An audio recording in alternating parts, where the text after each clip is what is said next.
Le Livre du ciel, tome 32, 12 mars 1933. Comment les choses créées sont les haillons qui couvrent la divine volonté. Exemple du roi déguisé. Comment la création et la rédemption sont toujours en acte pour appeler les créatures à travailler ensemble.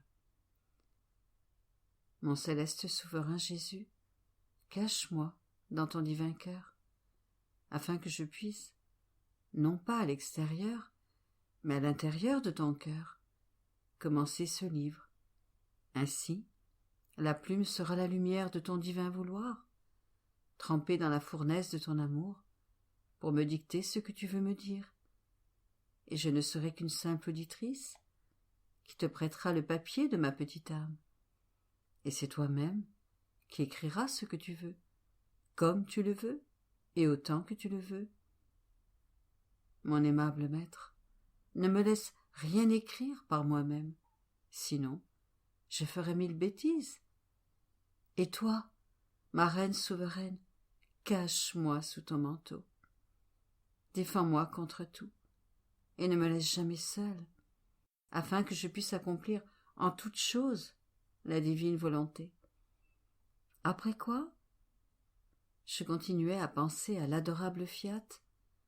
Je me sentais entourée par toutes les choses créées, et chacune disait « Je suis la divine volonté, et ce que tu vois de nous extérieurement ne sont que les haillons qui la recouvrent.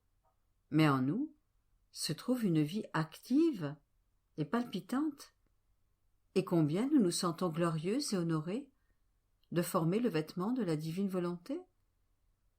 Le soleil forme pour elle un vêtement de lumière, le ciel un vêtement d'azur, les étoiles un vêtement d'or, la terre un vêtement de fleurs. Bref, toutes les choses avaient eu l'honneur de former le vêtement de la divine volonté, et tout en cœur se réjouissait. J'étais émerveillée, stupéfaite, et je me disais « Oh, si je pouvais moi aussi dire que je suis le vêtement de la divine volonté, combien je serais heureuse !» Et mon grand roi Jésus rendit visite à sa petite fille et lui dit « Ma bonne fille, être roi, créateur, divine volonté, cela signifie dominer, investir et maintenir notre vie en chaque chose que nous avons créée. Créer signifie éteindre sa propre vie, cacher notre volonté créatrice dans la chose même que nous créons. Créer, c'est faire venir les choses de rien, y enfermer le tout, afin de les conserver dans l'intégrité de beauté où nous les avons créées. Tu dois savoir que ma volonté, étant une reine déguisée en chaque chose créée, si les créatures la reconnaissent sous ses vêtements, elle se révèle et donne en abondance ses actes divins et ses dons royaux comme seule cette céleste impératrice est capable de donner. Si elle demeure inconnue, elle reste cachée, sans faire ni bruit, ni pompe de sa royale personne, mais sans donner en abondance les dons que seul un vouloir si saint peut accorder. Les créatures touchent ses vêtements, mais de mon fiat et de ses dons, elles ne savent et ne reçoivent rien, et mon fiat reste dans la tristesse de ne pas être reconnu, et le cauchemar de ne pas avoir fait ses dons divins, parce que sans le connaître, la créature n'a ni la capacité ni la volonté de recevoir ses dons royaux. J'agis comme un roi qui passe déguisé au milieu de ses sujets, et s'ils le remarquent, bien qu'il ne porte pas les vêtements royaux, ils le reconnaîtront à ses manières, à son visage, et viendront l'entourer pour lui rendre les honneurs dus à un roi. Ils lui demanderont des dons et des faveurs, Et le roi récompensera l'attention de ceux qui le reconnaissent sous son déguisement, en leur donnant plus que ce qu'ils veulent. Et pour ceux qui ne le reconnaissent pas, il reste un inconnu, sans rien leur donner. D'autant plus qu'eux-mêmes ne lui demandent rien, croyant qu'il n'est que l'un des leurs. Voilà ce que fait ma volonté, lorsqu'elle est reconnue sous le vêtement des choses créées. Elle se révèle, mais elle n'attend pas comme le roi qu'on lui demande des dons et des faveurs, car c'est elle-même qui dit « Je suis ici, que voulez-vous » Et elle surabonde de dons et de faveurs célestes. Mais ma volonté fait encore plus que le roi, car, en se dédoublant, c'est sa propre vie qu'elle donne à la créature qui l'a reconnue, ce qu'un roi ne peut faire. Tu peux alors dire « Je suis la volonté de Dieu » et faire de toi la guenille, le vêtement qui cache ma divine volonté. Non seulement si tu la reconnais dans les choses créées, mais si tu la reconnais en toi-même, si tu lui accordes de régner dans tous tes actes, et si tu mets à son service tout ce que peut faire la guenille de ton être pour faire grandir sa vie en toi. Ma volonté te remplira alors à tel point qu'il ne restera de toi que les haillons qui te serviront seulement de couverture. Et toutes les choses créées seront plus heureuses parce que tu seras la guenille vivante, que tu partageras avec ma volonté ses joies, son bonheur et aussi ses infinies souffrances, car elle veut être la vie de toutes les créatures. Mais les ingrates ne la laissent pas entièrement régner. Bref, vous vivrez toujours ensemble, et tu lui tiendras éternellement compagnie, en ne formant avec elle qu'une seule et même vie. Je continuai après cela à suivre les actes accomplis par la divine volonté dans la création. Et comme elle est toujours dans l'acte de créer, en vertu de la conservation qu'elle exerce sans cesse en chaque chose créée, je la trouve toujours dans l'acte créateur, afin de pouvoir dire avec des faits à toutes les créatures combien je vous aime, et c'est réellement pour vous que je crée toute la machine de l'univers. Oh, reconnaissez combien je vous aime. Mais ce qui m'a le plus étonné, c'était que le fiat éternel m'attendait, qu'il me voulait dans l'acte créateur, afin de pouvoir me dire « Viens dans mon acte, faisons ensemble ce que je fais. » Je me sentais confuse, et mon éternel amour Jésus me surprit en disant « Petite fille de mon vouloir, courage, pourquoi cette confusion? Dans ma volonté, il n'y a pas ce qui est tien et ce qui est mien.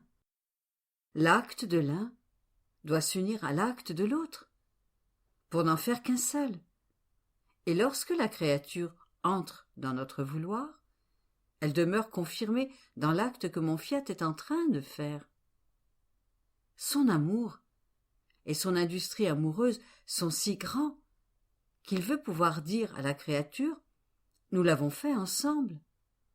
C'est ainsi que l'étendue du ciel, la lumière éclatante du soleil, et tout le reste, sont à toi et à moi. Nous avons sur eux des droits communs. Par conséquent, mon acte est toujours présent, parce que je veux la créature toujours avec moi, elle, dont l'amour est le seul objet de tous mes efforts, et que je veux entendre me dire, dans l'acte même que j'accomplis, « Je t'aime, je t'aime, je t'aime ». Ne pas avoir de « je t'aime » dans une œuvre si grande et si merveilleuse, ne pas être reconnu, ce serait comme si notre amour connaissait la défaite. Mais non, non, parmi un si grand nombre de créatures, nous devons en trouver une qui aime et travaille avec nous, qui nous donne le petit échange, afin que notre amour puisse trouver son épanchement et son bonheur de la part de la créature. Et en entrant dans notre fiat, elle demeure confirmée et liée dans ses actes divins de telle sorte que sa vertu, qui a le pouvoir de lier, puisse unir Dieu et les créatures. Et dans la création comme dans la rédemption, il n'existe pas d'acte passé, et tous les actes sont en action et présents, car, pour l'être suprême, le passé et l'avenir n'existent pas, de sorte que ton Jésus est toujours dans l'acte d'être conçu, de naître, de pleurer, de souffrir, de mourir et de ressusciter. Tous mes actes continuent d'assiéger chaque créature sans jamais s'arrêter, de la submerger d'amour, et afin d'épancher l'ardeur de mon amour, je lui redis « Vois, c'est uniquement pour toi que je descends du ciel, que je suis conçu et que je viens au monde. Et toi, viens te concevoir avec moi, afin de renaître avec moi, à une vie nouvelle que ton Jésus t'apporte. Regarde-moi, je pleure pour toi, je souffre pour toi. Aie pitié de mes larmes et de mes souffrances. Souffrons ensemble pour que tu répètes ce que j'ai fait et que tu modèles ta vie sur la mienne, afin que je puisse te dire « Ce qui est à moi est à toi, et tu es la reproductrice de ma vie. Et si je meurs, je lui demande de mourir avec moi, mais non pour la faire mourir, mais afin qu'elle renaisse de la vie même de celui qui l'aime tant. C'est ainsi que ma vie est continuellement répétée, car un amour passé ou futur ne me satisferait pas, et ce ne serait ni l'amour, ni la rédemption d'un Dieu. C'est l'acte présent qui a la vertu de blesser, de conquérir et de disposer la créature à offrir sa vie pour l'amour de celui qui est dans l'acte d'offrir sa vie pour elle. Mais il existe cependant une grande différence de la part des créatures. Certaines m'écoutent et prennent comme un acte en action tout ce que nous avons fait, aussi bien dans la création que dans la rédemption. Elles forment leur vie avec nous et sentent couler dans leurs actes nos actes divins, et tout leur parle de Dieu. Par contre, d'autres les considèrent comme des choses du passé. Elles n'en conservent que la mémoire, et la mémoire ne forme en elles ni la vie divine, ni l'héroïsme de la sainteté. Prends par conséquent les choses telles qu'elles sont réellement, toujours en acte, afin de toujours t'aimer et de toujours m'aimer. 19 mars 1933. Nourriture que l'être suprême donne à la créature, qui sert à faire grandir l'âme et à faire grandir la vie divine dans l'âme. La divine volonté, dépositaire de tous et de toutes choses. Je suis toujours la proie du divin fiat. Son amour est si grand qu'il ne reste pas un instant sans nourrir ma pauvre âme, mais il me veut pour cela avec lui, dans la puissance de ses actes, pour préparer ensemble la nourriture qu'il veut me donner. En suivant ainsi ses actes, je m'arrêtais à celui de la création de l'homme, et mon très grand bien Jésus me surprit en disant « Ma bienheureuse fille, notre suprême bonté ne se contenta pas d'aimer l'homme en mettant l'univers tout entier à sa disposition, mais, Afin d'épancher notre intense amour, nous avons produit nos divines qualités afin de nourrir son âme. Puissance, sagesse, bonté, amour, sainteté, force d'âme constituaient sa nourriture divine et céleste. Chaque fois qu'il venait vers nous, nous annoncions notre céleste table pour le nourrir et le rassasier. Rien ne nous unit et ne nous identifie plus avec la créature que la nourriture qui devient en elle sang, chaleur, force, croissance et vie. Notre divinité, voulant la nourrir de nos divines qualités, se faisait chaleur, force, croissance et vie de la créature. Mais ce n'était pas assez.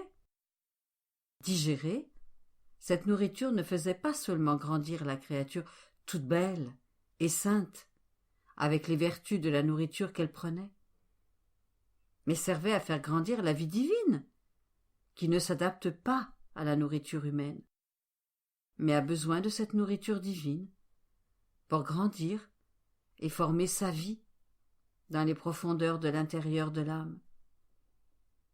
Est-il possible de faire preuve d'un amour plus grand, d'une union plus intime et plus inséparable, que d'offrir en nourriture notre être divin, nos immenses et infinies qualités, pour que la créature grandisse à notre ressemblance, et qu'elle puisse ensuite nous administrer cette nourriture dans son âme, pour ne pas nous laisser jeûner, et pouvoir dire « Dieu nourrit l'âme, et moi, avec la nourriture qu'il me donne, je nourris sa vie, et je la fais grandir en moi. »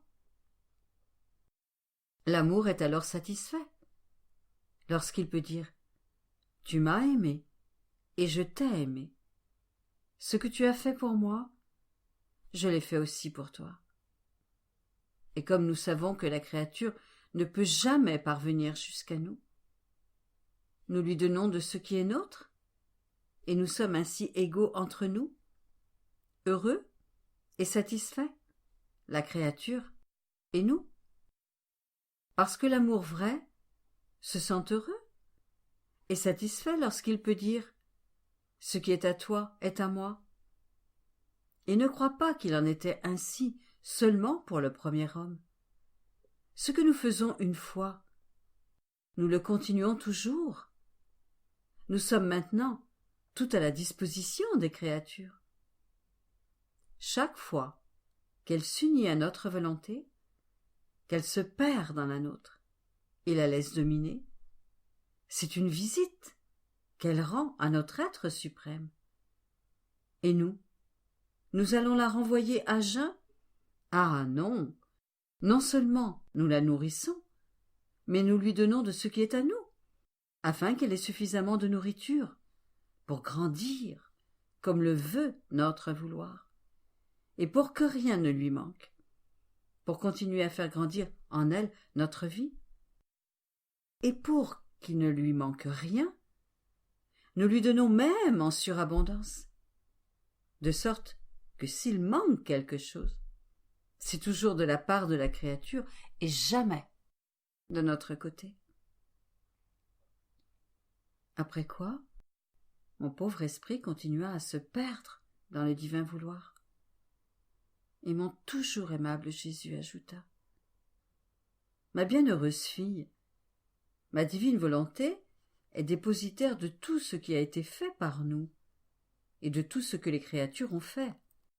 Rien ne manque, pas même une pensée, une parole, les plus grandes œuvres, comme les plus petites, les pas, les souffles, les souffrances. Tout y est en dépôt. Tout ce que tu fais prend place dans ma volonté, et tu ne peux rien cacher, car elle te comprend dans son immensité, et avec sa puissance, elle est actrice de tout ce que tu fais, et ses droits divins la rendent maître de posséder, de connaître est de conserver l'œuvre entière de toutes les générations humaines, de les récompenser et de les châtier selon ce qu'elles méritent. Sa bonté et sa puissance sont telles qu'elle ne perd pas une étoile, pas un rayon de lumière du soleil, pas une goutte d'eau de la mer, et elle ne perd donc pas non plus une seule pensée de la créature. Elle le voudrait, qu'elle ne le pourrait pas, car son omniscience la trouve en acte dans sa volonté. Oh, si les créatures pouvaient comprendre qu'une divine volonté reçoit en dépôt tout ce qu'elle fait et pense, oh, comme elles veilleraient à ce que tout soit saint et droit. Et elles appelleraient la volonté suprême à être la vie de tout ce qu'elles font, pour ne recevoir aucun jugement négatif sur leurs actes qui demeureraient en dépôt dans le divin vouloir, comme des actes que personne ne peut avoir la témérité de juger. Et ce seraient des actes du divin vouloir à l'œuvre dans la créature. De plus, comme la divine volonté est dépositaire de tous et de toutes choses, la volonté humaine est, elle aussi, dépositaire de ses pensées, paroles, pas, œuvres, etc. Et elle ne perd rien de ce qu'elle fait. Tout forme une seule et même chose avec elle, et chaque parole, souffrance, pensée, demeure marquée en elle, d'un caractère indélébile. Tout demeure écrit et scellé, et si la mémoire peut avoir oublié bien des choses, la volonté retient tout et ne perd rien, de sorte qu'elle est dépositaire et porteuse de tous ses actes. Ainsi le divin vouloir est dépositaire de tous et de toutes choses, et la volonté humaine est dépositaire et porteuse d'elle-même. Quel triomphe ce sera éternellement! Quel honneur et quelle gloire pour la créature qui a agi et pensé dans la piété! Et quelle confusion pour celle qui a déposé dans la volonté humaine péché, passion, œuvre indigne, et s'est faite porteuse de ses propres maux. Et si ces maux sont très graves, elle deviendra la pâture des flammes éternelles. Si elles sont moins graves, elle sera la pâture des flammes purgatives. Le feu et les souffrances purifieront la volonté humaine salie, mais elle ne pourra pas restituer le bien et les saintes œuvres qu'elle n'aura pas fait. Par conséquent, sois attentive à cause de tout ce qui est écrit, et que ni toi, ni nous ne perdons. Chaque pensée, chaque mot aura sa vie éternelle, et ce seront les amis fidèles et inséparables de la créature. Tu dois donc former tes bons et saints amis, afin qu'ils puissent te donner la paix, le bonheur et la gloire éternelle. 26 mars 1933. La petitesse dans la divine volonté. Comment Dieu accomplit gratuitement les plus grandes œuvres.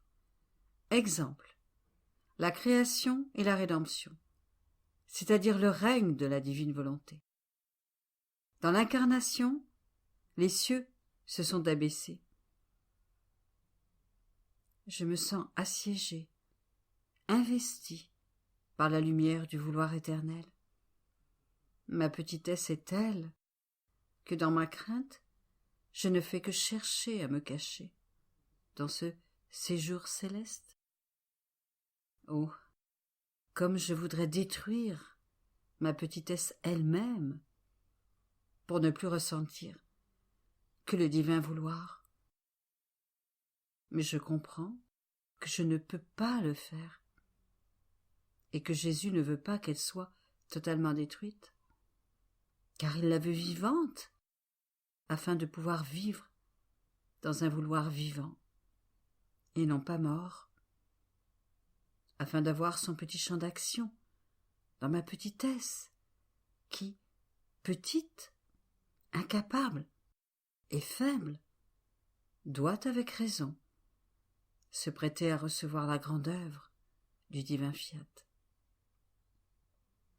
Dans ce séjour, tout est parfois silence et paix, dans une sérénité où on ne sent pas le moindre souffle de vent.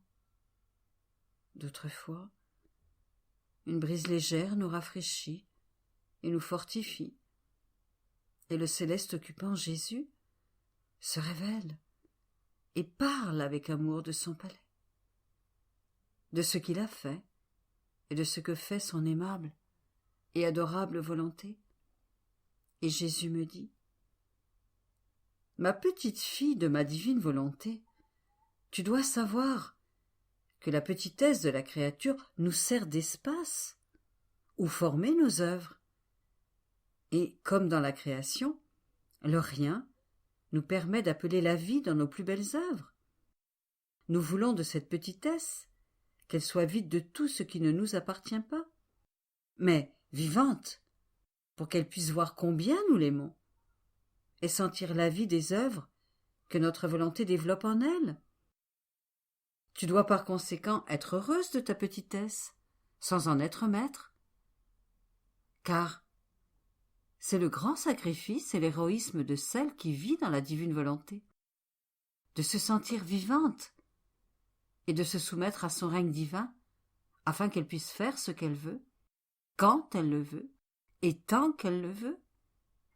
C'est là le sacrifice des sacrifices, l'héroïsme des héroïsmes.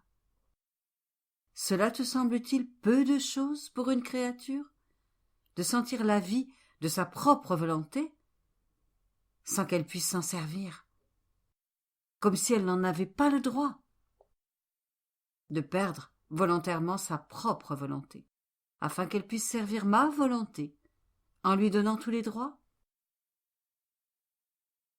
Jésus garda le silence, puis, comme s'il lisait certains doutes dans mes pensées sur la divine volonté, il ajouta: ma fille, les plus grandes œuvres accomplies par notre être suprême ont toutes été faites gratuitement, sans nous préoccuper du mérite de la créature, ou de ce qu'elle pourrait nous dire.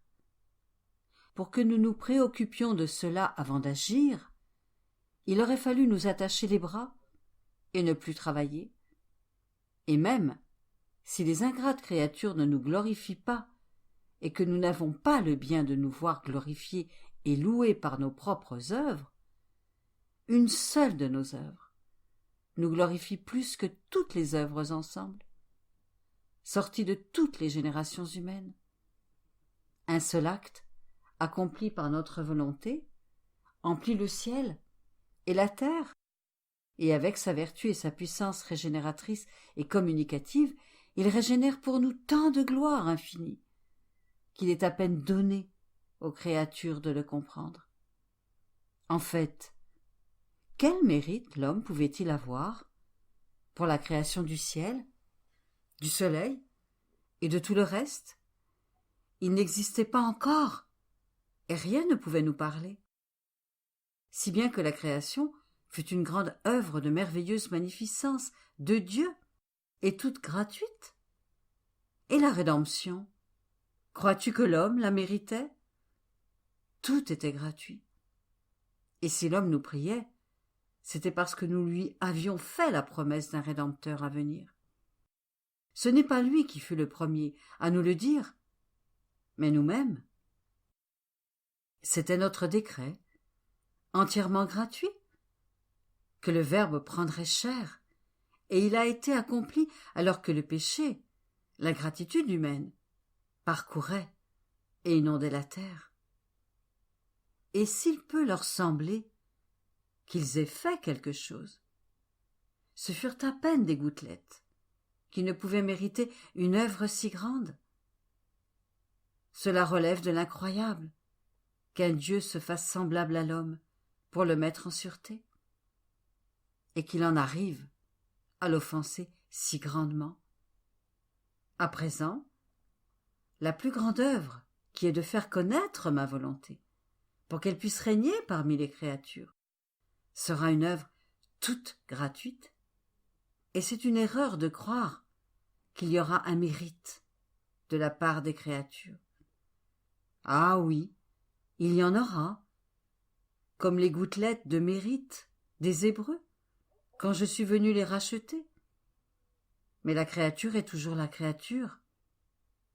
Ce sera donc gratuitement qu'en l'inondant de lumière, de grâce et d'amour, elle ressentira une force encore inconnue et sentira notre vie palpiter dans son âme, de sorte qu'il lui sera doux de laisser régner notre volonté.